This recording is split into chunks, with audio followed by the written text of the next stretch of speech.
Bismillahirrahmanirrahim. Assalamualaikum warahmatullahi wabarakatuh. Selamat malam teman-temanku semua. Selamat beristirahat setelah kita menunaikan ibadah puasa pada hari ini. Dan di sini saya akan menjelaskan atau melaksanakan tugas dari Bapak dosen terhadap video yang telah dipaparkan atau telah dikirim di WA grup tadi. Dan tugasnya adalah menyimpulkan apa yang telah disampaikan terhadap video yang dikirimkan tadi. Jadi teman-teman, setelah saya lihat dan saya amati serta saya pahami, yang terdapat dalam video itu adalah tentang apa yang namanya emosi. Nah, emosi ini hampir setiap orang, dan itu mungkin setiap orang pernah mengalaminya. Dan emosi itu mungkin pernah kita sadari dan mungkin ada yang kita tidak sadari. Ibaratnya di bawah alam sadar dan di alam sadar, seperti itu. Selanjutnya saya di sini akan menjelaskan tentang emosi. Apa itu emosi? Emosi adalah suatu perasaan yang intens yang mungkin itu datangnya secara tiba-tiba melalui sesuatu yang apa ya? Yang kita mungkin tadi di bawah alam sadar atau alam sadar tadi. Datanya secara tiba-tiba, mungkin ada sebab muasababnya. Seperti itu.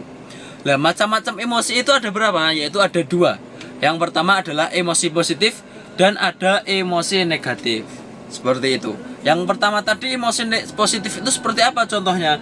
Ya, emosi positif itu contohnya bangga, kita itu senang, terus kita itu bahagia, puas dengan apa yang kita capai. Itu adalah termasuk contoh-contoh dari emosi positif tadi. Terus selanjutnya ada emosi negatif.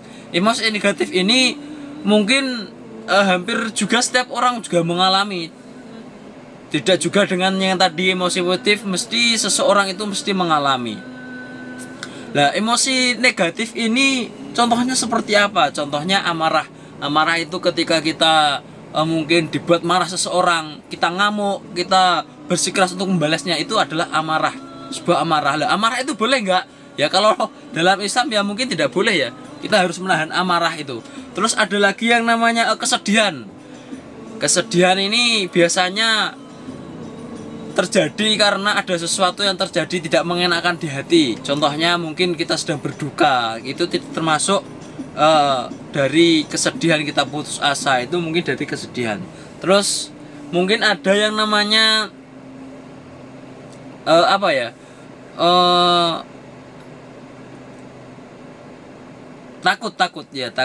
takut itu gimana ya, itu termasuk emosi negatif. Itu takut ke apabila kita mau ujian skripsi, mungkin kalau nanti sudah skripsi, itu termasuk takut, itu juga termasuk emosi negatif.